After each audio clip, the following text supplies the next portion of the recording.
आज सर्वोच्च न्यायालयामध्ये राष्ट्रवादी काँग्रेस पक्ष आणि चिन्ह कुणाचा या प्रकरणावरती सुद्धा सुनावणी पार पडणार आहे। मात्र सर्वोच्च न्यायालयामध्ये राष्ट्रवादी काँग्रेस पक्षाच्या दोनही गटांची काय भूमिका असेल हे पाहणं सुद्धा महत्त्वाचं आहे। या भूमिकेने स्थानिक स्वराज्य संस्थेच्या निवडणुकीमध्ये एकत्र लढलेत, कारण या अगोदरच राज्यामध्ये नक्की हे दोन्ही पक्ष वेगळे आहेत का असा प्रश्न जनतेच्या मनामध्ये असताना दोन्ही पक्ष सर्वोच्च न्यायालयामध्ये एकमेकांसमोर उभे आहेत। घड्याळ चिन्हाखाली राष्ट्रवादी काँग्रेस पक्ष प्रकरण हे न्यायप्रविष्ट आहे आणि लिहिण्याचे निर्देश सर्वोच्च न्यायालयाने अजित पवार यांना दिलेले होते। विशेष म्हणजे तशा वृत्तपत्रामध्ये जाहिराती देण्याचे निर्देशही सर्वोच्च न्यायालयाने दिलेले होते।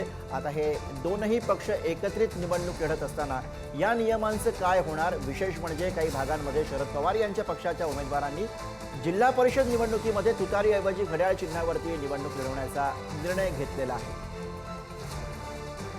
आणि याच विषयी आपण अधिक बोलूया। दिल्लीतले प्रतिनिधी शिवाजी काळे या क्षणाला आपल्या सोबत आहेत। शिवाजी, जसा पेच हा ठाकरेंसाठी शिवसेनेसाठी आहे तसाच पेच हा राष्ट्रवादी काँग्रेससाठी सुद्धा आहे। मात्र इथे एक वेगळी गुंतागुंत आपल्याला अलीकडच्या काळामध्ये जे काही राजकारण बदलले पवारांचं त्यामुळे पाहायला मिळते। शिवाजी, ज्या पद्धतीने कोणता झेंडा घेऊ हाती असे गाणं होतं, तशा पद्धतीने कार्यकर्त्यांची संभ्रम अवस्था निर्माण झालेली आहे।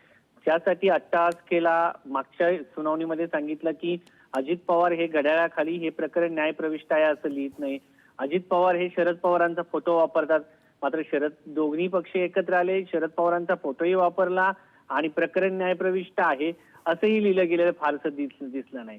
आता हे सगळं झाल्यानंतर पुन्हा एकदा अनेक कार्यकर्त्यांच्या मनामध्ये हा प्रश्न होता की साहेब खरंच अजित पवार सोबत जाणार की थेट भाजप सोबत जाणार?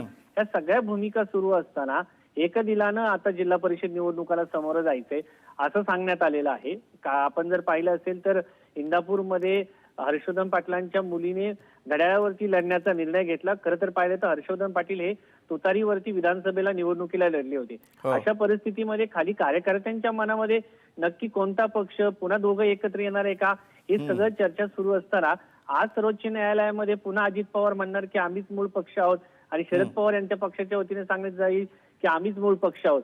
ह्या सगळ्याच्या परिस्थितीमध्ये जेव्हा ही सगळी हिअरिंग सुरू असेल, माध्यमामधून बातम्या येतील, त्यावेळेस कार्यकर्त्यांच्या मनामध्ये हा प्रश्न निश्चितपणे गुरु निर्माण होऊ शकतो की कोणता झेंडा नक्की घेऊ हाती। अशी अवस्था सध्या पक्षाची झालेली आहे। महानगरपालिकेच्या निवडणुकांमध्ये पुणे आणि पिंपरी चिंचवड हा तर त्यांचा बालेकिल्ला होता, तो हातातून निसटलेला आहे। ग्रामीण भागामध्ये दोन्ही पक्षांनी एकत्र आल्याशिवाय त्यांना पुन्हा यश मिळणार नाही, कारण ग्रामीण भाग असलेला हा पक्ष आहे, त्याच्यामध्ये त्याची अशी परिस्थिती निर्माण होऊ नये म्हणून पक्षांनी याची थेट भूमिका घेणं गरजेचं आहे। मात्र संभ्रमाचं राजकारण करणाऱ्या शरद पवारांना कुठेतरी त्यांचं संभ्रमाचं राजकारण जे आहे कुठेतरी अडगळीत आणण्यासारखं झालेलं आहे का, तोट्याचं झालेलं आहे का, असा प्रश्न या निमित्ताने उपस्थित होतो। अगदी शिवाजी, आपण म्हणताय त्याप्रमाणे कोर्टात लढाई आणि निवडणुकीमध्ये दिलजमाई असं काहीच चित्र आता राष्ट्रवादी काँग्रेसमध्ये उभं राहिलेलं आहे। अर्थातच त्यावरती आज काही स्पष्टता येते का हे आपल्याला बघायचं। धन्यवाद शिवाजी, आपण दिलेल्या सगळ्या सविस्तर माहितीसाठी।